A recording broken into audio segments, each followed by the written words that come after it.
Watch the Chicago way.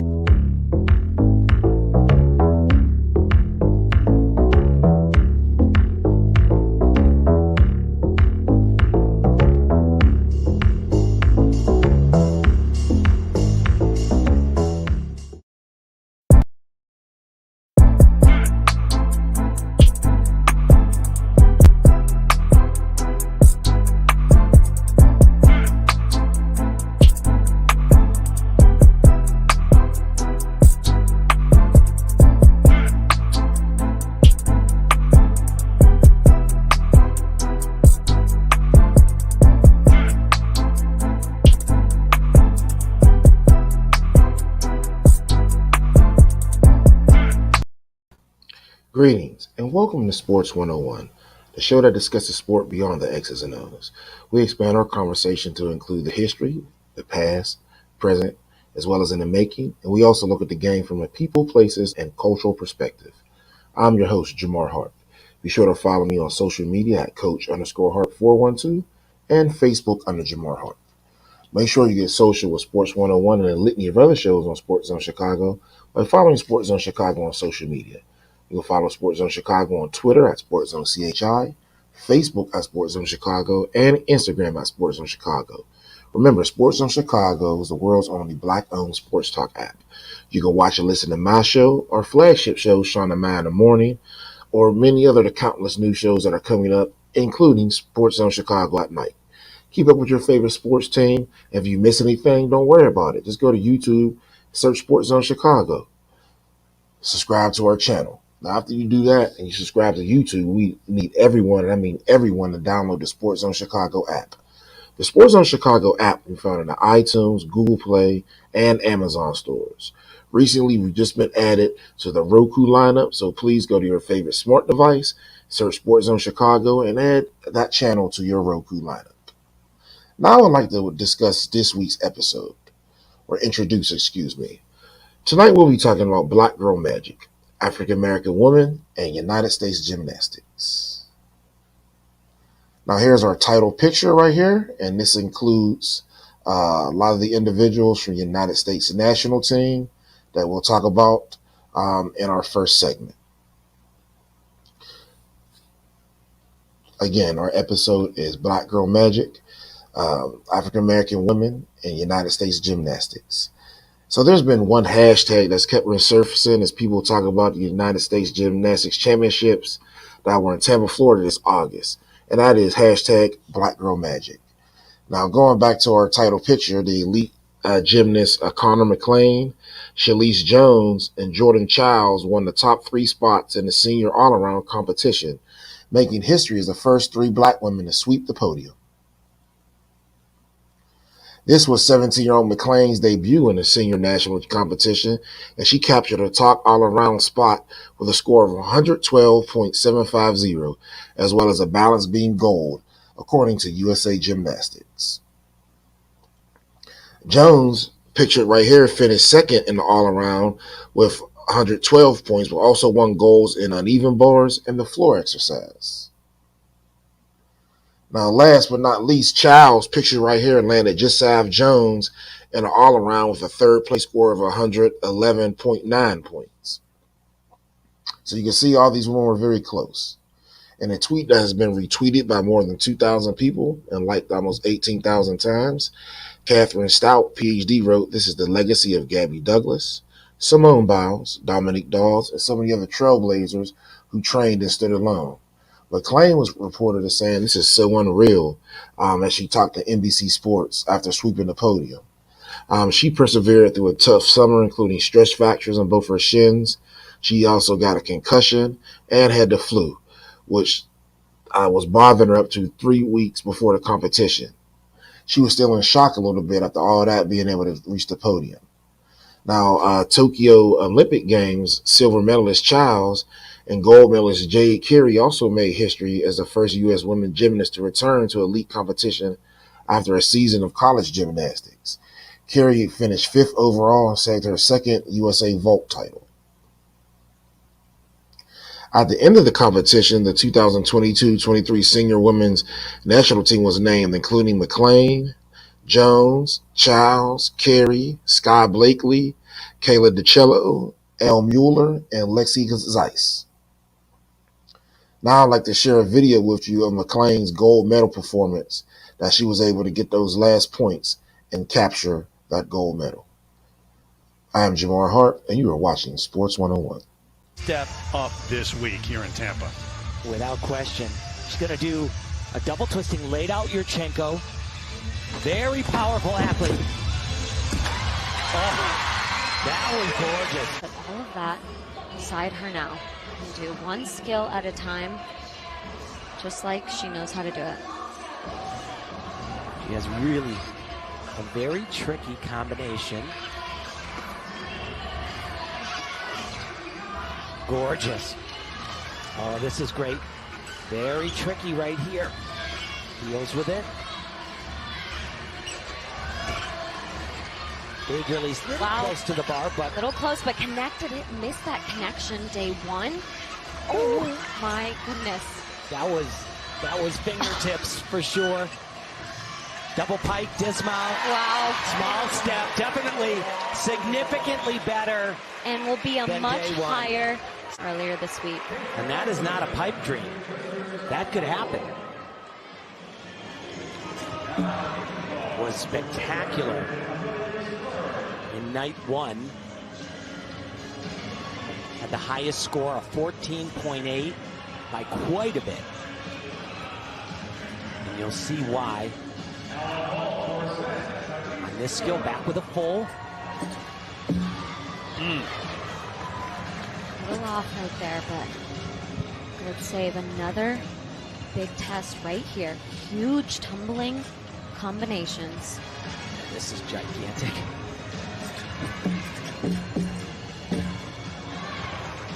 Moving. Just a little bit off, and you know, they pick up one foot and they make a balance adjustment. Those judges are writing on that white piece of paper that we just showed you. Really just needs to take a little bit. That was great. A little bit of a breath here. Just a few signs of nerves. Gorgeous. Yeah, she really does a lot of the very intricate stuff so well. So she was supposed to do a switch leap to a ring right there. Yeah. Seemed a little off and didn't go for it. Not her best routine. Connor is fabulous here. She'll show you right off the bat as well.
Now you just saw the tumbling pass as well as the other exercises that Connor McLean did to win the gold medal. Now she's just living the legacy of fellow African American women that came before her. So if we talk about Gabby Douglas, for example, she became the first African American gymnast to win gold in the individual all-around and team events at the same Olympics in 2012. Then we have Simone Biles, who has won 25 championship titles and 7 all-around titles, and is tied with Shannon Miller for the most Olympic medals won by any American. The next time fans can see McLean, Jones, and Childs compete will be at the 2022 World Gymnastics Championships, which will be held next month on October 29th in Liverpool, England. So stay tuned for that. Again, you are watching Sports 101, and I'm Jamar Harp, your host. This show discusses sports beyond the X's and O's, and we talk about the game from a people, places, and cultural perspective through the lens of history in the past, present, as well as in the making. Please get social with Sports 101 and a litany of other shows on SportsZone Chicago by following SportsZone Chicago on social media. You can follow SportsZone Chicago on Twitter at SportsZone CHI, Facebook at SportsZone Chicago, and Instagram at SportsZone Chicago. Please don't forget to subscribe to our YouTube channel. Go to YouTube and search SportsZone Chicago, but more importantly, we need everyone to download the SportsZone Chicago app. The SportsZone Chicago app can be found in the iTunes, Google Play, and Amazon stores. Now, I gave you that a little bit of history on these women trailblazers right now that will be competing in England next month on October 29th. Now, I want to talk about the African origins of gymnastics. Now, many of today's sports were practiced by the ancient Egyptians, who even thousands of years ago set rules and regulations that some are still practiced today. Inscriptions on monuments indicate that they practiced wrestling, weightlifting, long jump, swimming, rowing, shooting, fishing, and athletics, as well as various kind of ball games. Ancient Egyptian kings, princes, and statesmen were keen on attending sporting competitions, which they encouraged and provided with necessary equipment, and also sometimes funded their favorite athletes.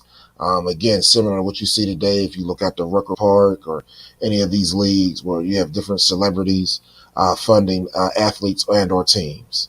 Now, there were drawings on pharaonic monuments or monuments that the pharaohs had built in their legacy that tell us that several thousand years ago, the Egyptians laid down basic rules for games. They were able to choose neutral referees.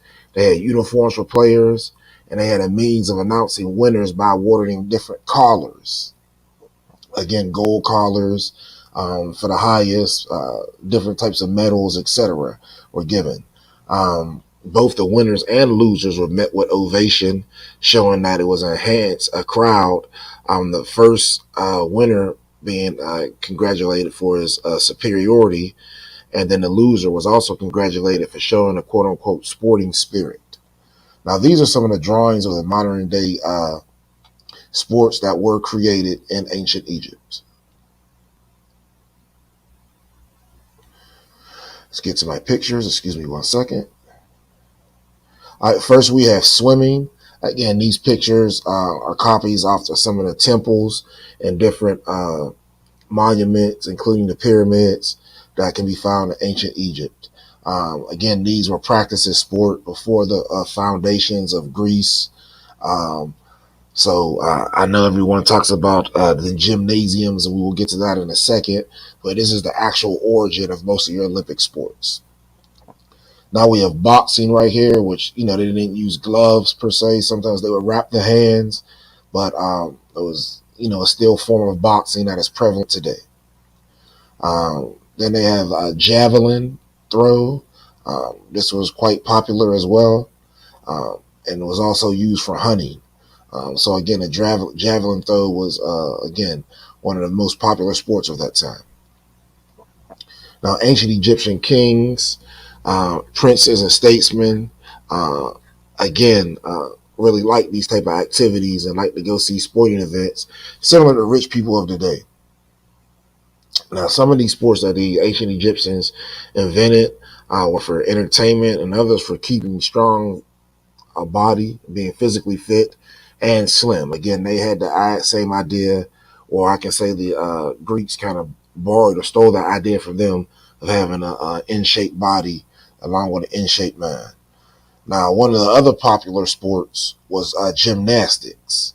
And you can see right here, this is a temple. This is one of the poses that they still use today, which goes into a tuck or backflip. Now, this picture is over 2,000 years old. And it shows, again, a basic gymnastics drill in which the body is bent backwards until the hands touch the ground, showing body flexibility, or going to a back handspring. Next, we have a rhythmic gymnastics pics or group gymnastics that they also did in ancient Egypt, as well as a sport called equilibrium, where you had to balance like this on both sides and, try to keep each side even. And again, whoever was standing last would win, hence the name equilibrium. Now, beginning around 2700 BC, acrobats will vault over the backs of bulls on the island of Crete, where the Minoan civilization flourished. This is recorded and well-known fresco art from Crete and at the Palace of Konos. This art depicts a vaulter performing what is either a cartwheel or a handspring over a charging bull. Now, the art of bull leaping developed in Minoan Crete was performed by both men and women. So in bull leaping, the athlete would run towards a charging bull. Their job was to grab its horns, and when tossed in the air, they would execute various aerial movements, either land on a bull's back and dismount and land on his or her feet on the other side of the bull. Now, these early gymnastics related events required both strength, courage, grace, and style. Without really knowing, we also could predict that this version of the sport had a very high injury rate as well as the mortality rate, because again, if you didn't grab the horns, sometimes these bulls could inflict grave damage on your body. Now, here's a picture. Again, these are pictures from 2700 BC, and you can see the athlete flipping right here. This is the bull, if you follow my cursor. And again, you got style points for what type of aerial moves you did, and as well as how you landed. Very similar to modern gymnastics. Now I would like to talk about Greece and its gymnastics movement. Now, many say that this represents the earliest form of vaulting, or even the pommel horse, also known as the pommel bull. Again, it was part of mankind's internal attempt to determine who was the fastest, highest, or strongest human. Now, the Greeks did not invent gymnastics, as shown above. We see the African origins of it, but the word is attributed and was used in Greece based off the gymnasiums that they had. Now, the gymnasiums, if you don't have any history on that, that means to exercise naked, and indeed, that's what they did. The young athletes, they would run, tumble, wrestle, lift weights, and all, of course, swim, all in the nude. All the pictures I showed you before, all that was considered gymnastics originally, and then it get kind of whittled down into the sports that we know today. Now, ancient Greek thinkers believed that there could be no complete development of the mind devoid of physical exercise, similar to what the Egyptians thought. However, the Egyptians did not exercise in the nude. So according to the records written at the time, the first athletic competitions in ancient Greece were instituted in 776 BC at Olympia. Now, this was a religious site devoted to the worship of Zeus Amen, who was the head of the Greek pantheon of gods. Now, they were so successful that by the 6th century BC, other Panhellenic games in which all the Greek city-states would take part were held at Delphi, Nemea, and Isthmia as well. Now, all those are different temples. So when they say Panhellenic, they're not talking about fraternities or sororities. They're talking about all the different Greek city-states that were separate, but they would come together and compete in these games. Now, some of the events, again, were once under the umbrella of gymnastics, such as boxing, wrestling, and foot racing, which appeared prominent in the ancient Olympic Games, but now they're their own sports. Now, talking about city-states, the city-state of Sparta saw all athletic activity as a way to further their prowess in warfare. The Romans looked at this no different, who came after the Greeks' civilization. And when ancient Greek city-states were under the rule of the Roman Empire, this was the mindset that prevailed. The Olympics and other ancient Greek games continued to take place under the Romans, but they were eventually banned under Emperor Theodosius I, as they were part of pagan rites, he said. Now, this was during the time that Rome was trying to move into some form of monotheism with the worship of Serapis Christos, and then who was a sun god, and then later into Jesus Christ, who was also a sun god as well. However, with the fall of the Roman Empire, gymnastics as we know them fell into obscurity in Europe, but tumbling, as seen in the floor exercises that we see in today's Olympic Games, survived as part of the repertoire. The reason tumbling survived is there were groups of traveling dancers, acrobats, and jugglers that went throughout the continent and were able to keep that legacy alive. I now would like to talk about HBCU gymnastics. Now, prominent African-American gymnasts at major colleges have been implementing their culture recently in these floor routines that we just discussed, that these traveling minstrels would do in Europe to keep the spirit of gymnastics alive. We're going to take a look at them right now in this video. So this video is a mashup of multiple floor routines of African-American collegiate gymnastics. Now, when you watch these floor routines, be sure to see their own style that they're putting in, the music, current dances, again, just really showing their culture in a sport that they weren't allowed to or was deemed inappropriate to show their culture before.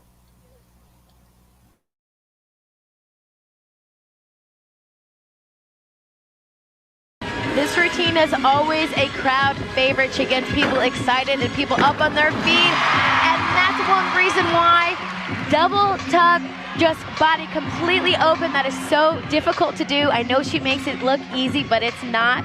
Trust me when I say.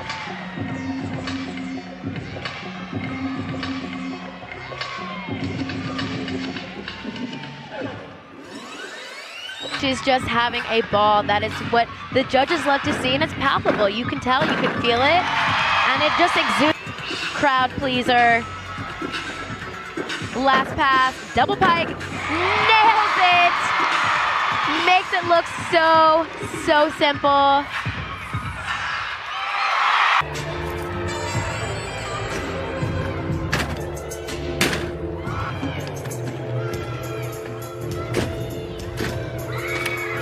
Nicely done.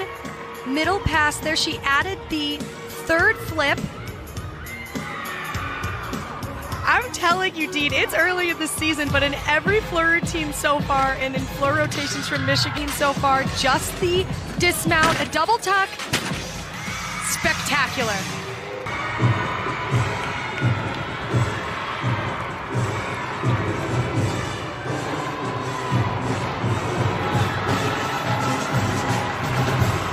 Wojcik with a 9-9.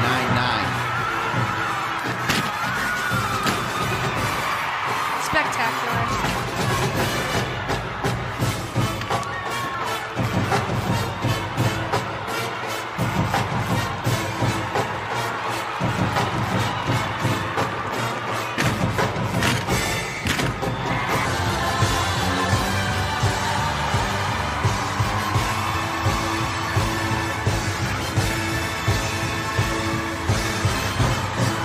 Just the last pass for Maya Hooten. She wants it to be perfect. I am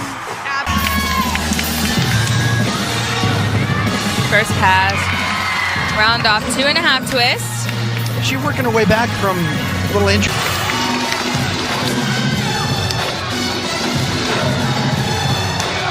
Directly in front of the student section. And BJ Das does all the choreography for UCLA, dancing right with her.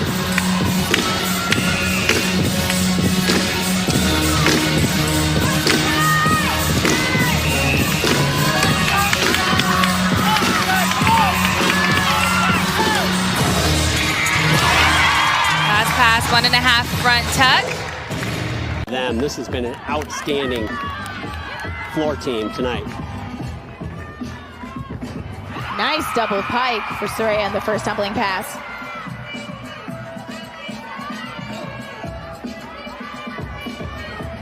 Her choreography just makes me want to dance.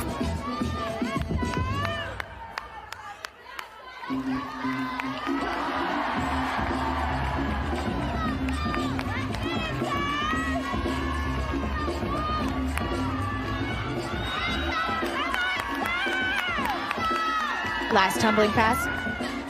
Front layout. Front 1.5.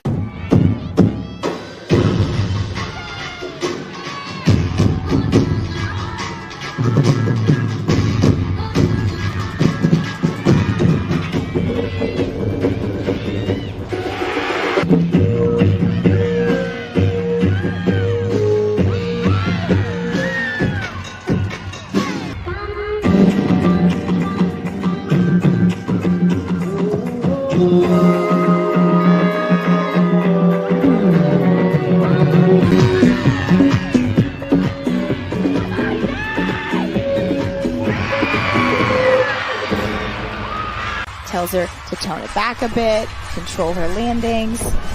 She opens up with a big double layout, which her landing was very well controlled.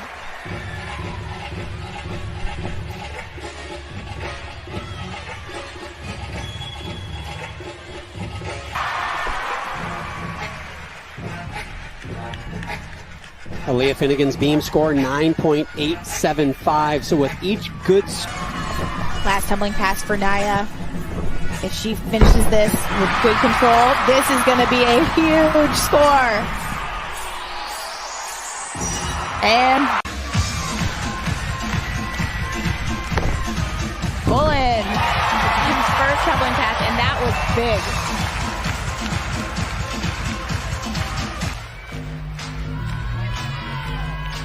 Switch half, split full, wolf full. Getting some bonus points for those connections, those jumps and leaps.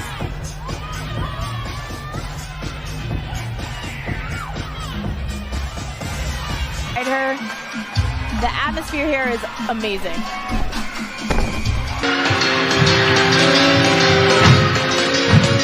Front double full punch front.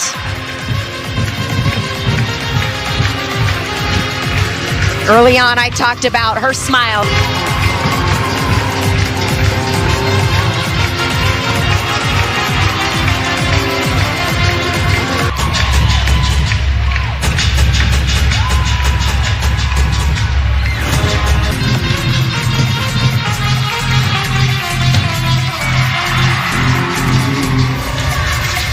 Florida. She's got to be perfect. Full in, first pass, and it was huge. I don't know if you guys caught it, but Florida Gators were in the corner cheering her on for her Florida team. So that's what's great about Jamar Break 197 yet, and this is going to be a really big score for them. And this Florida team is going very well, so it could be even higher.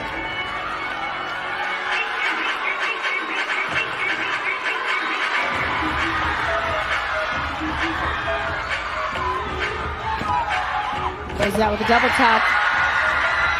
That was sky high.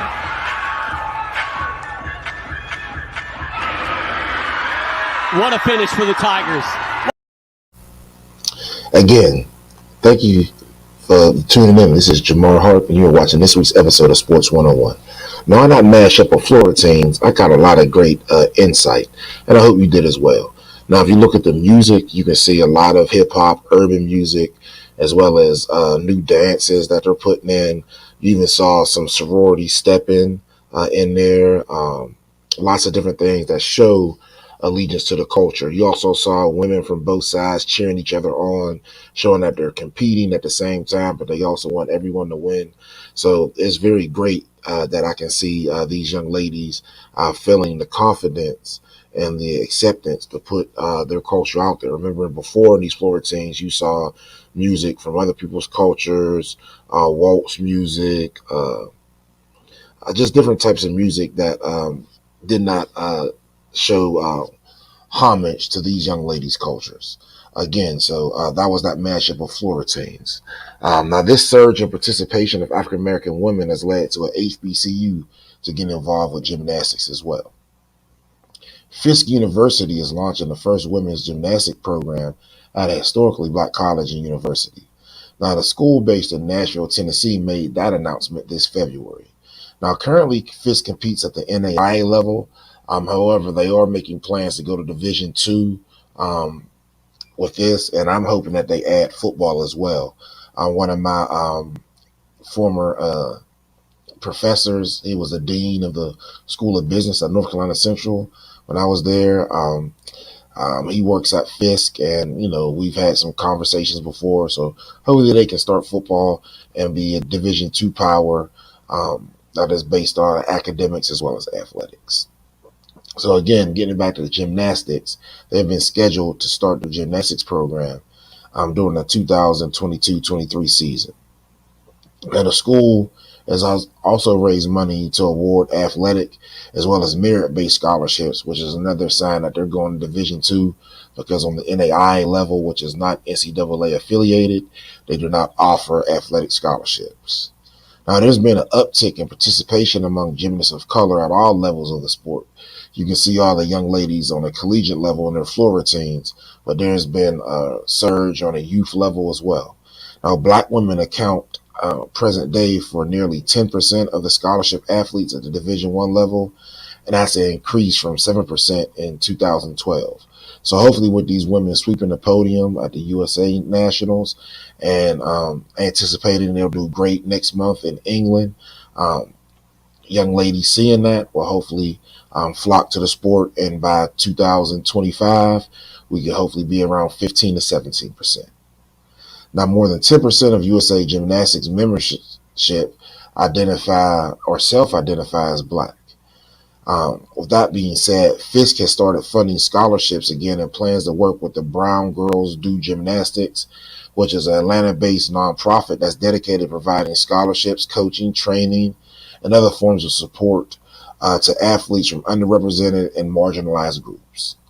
The school said it will host conferences, clinics, and invitationals with the organization, with the hope and anticipation of gathering more interest for the sport so that they can go to Fisk University, and hopefully some other historically black colleges and universities will see the need to create a women's gymnastics team as well. Now let's look at this video on Fisk Gymnastics.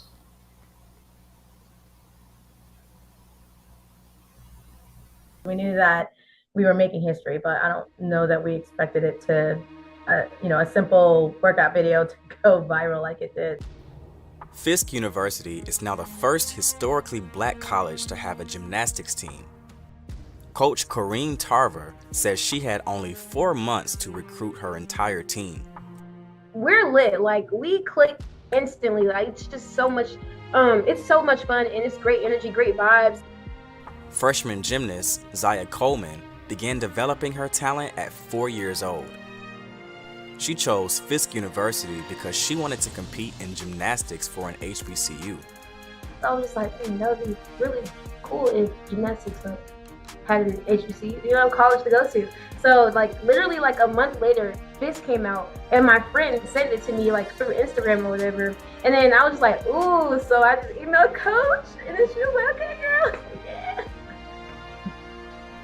Their goal this year is to show the impact women of color have on the sport as a whole.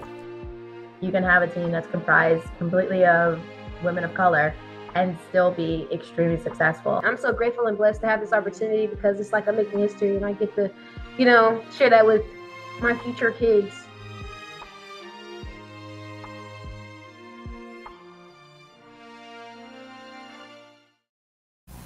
Okay, so Zaya, well, she said that video is correct. She is making history, as well as the other young ladies at Fisk University that are starting this women's gymnastic program.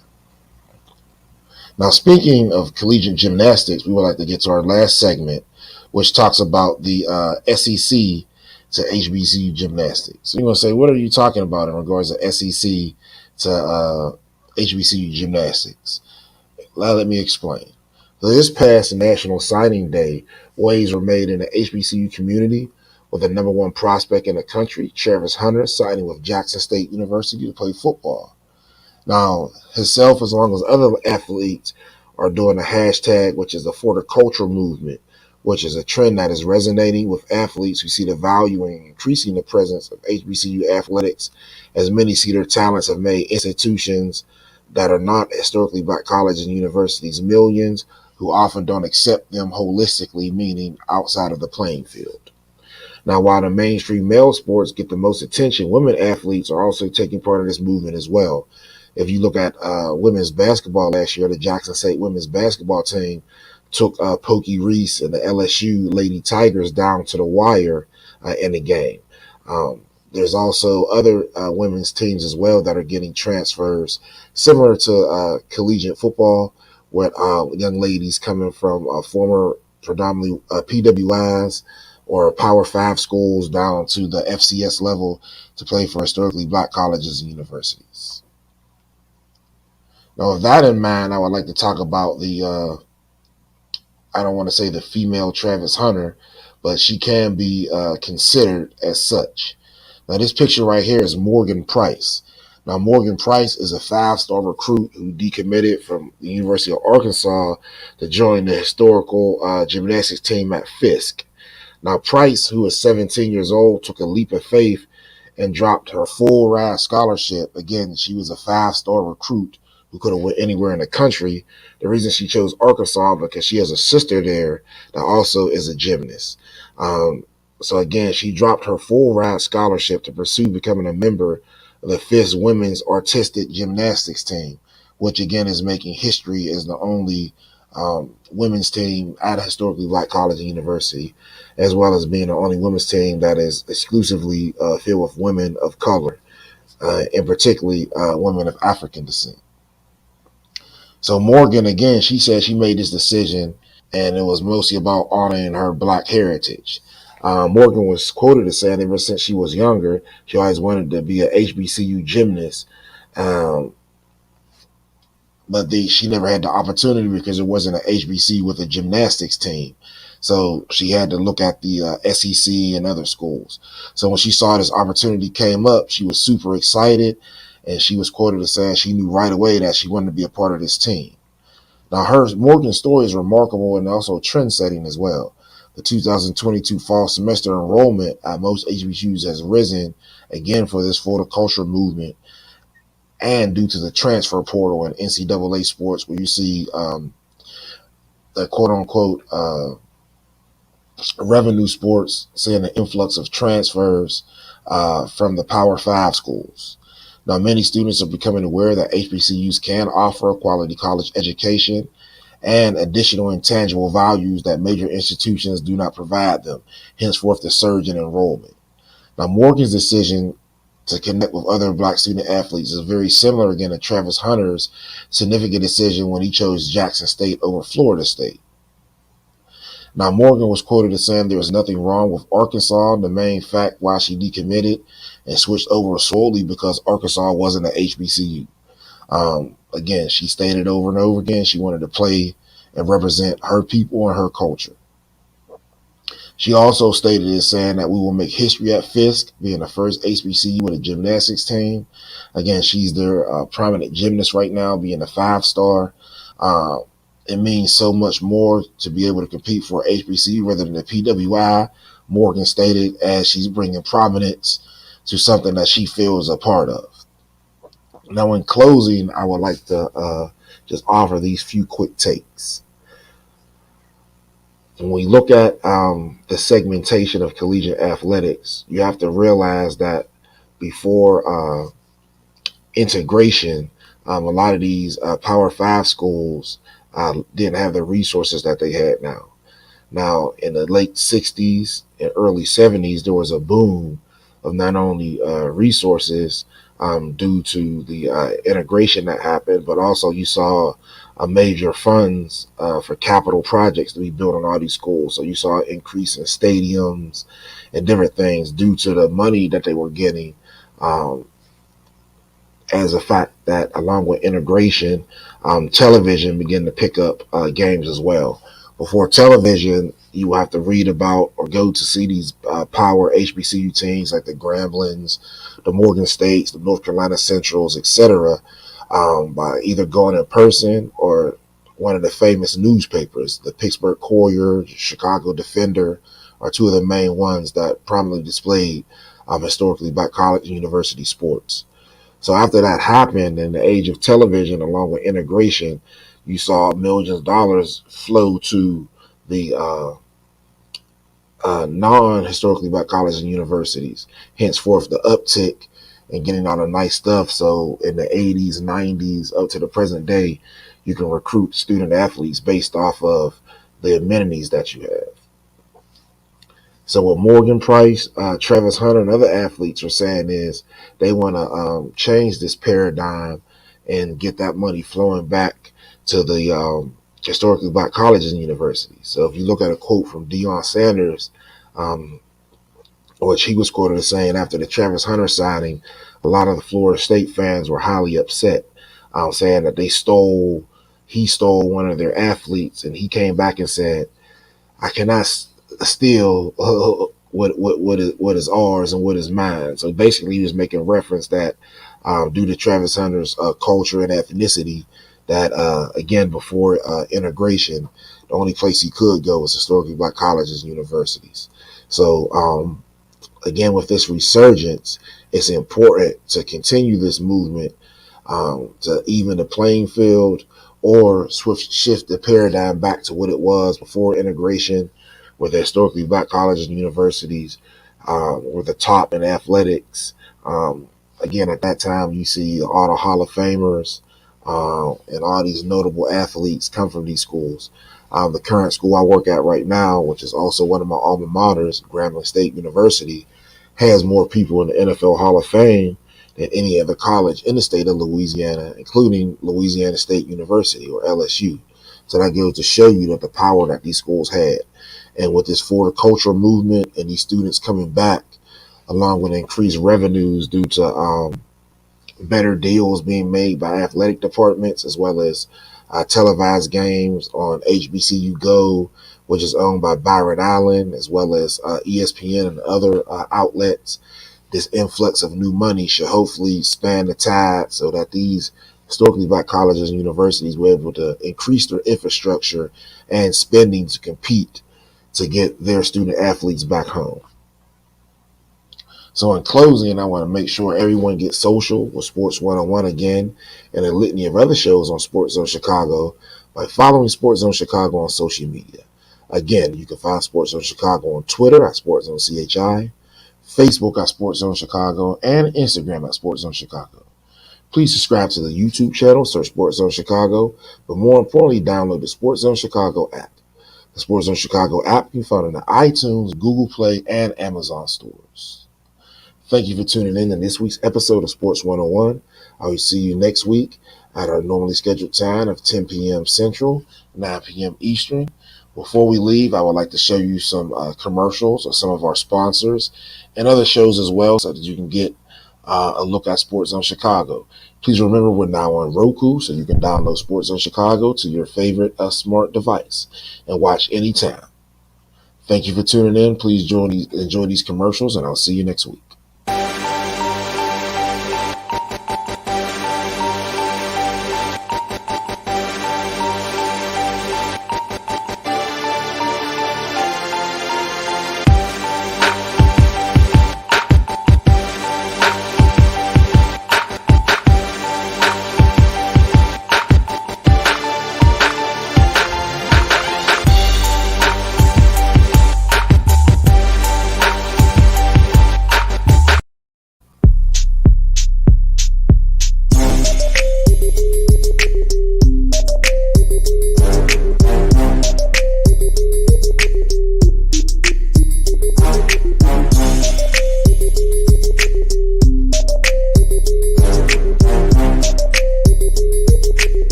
See me. See me. See me. See my dark skin and my kinky hair. See me. Don't see past me. Don't see through me. See me. See my tan skin and my curly hair. See me. Don't see past me. Don't see through me. See me.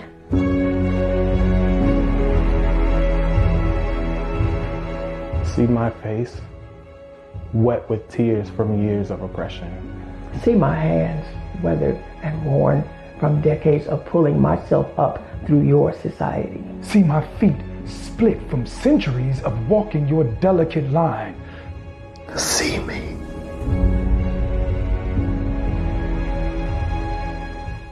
See me. See me. I'm tired. I'm tired. I'm tired.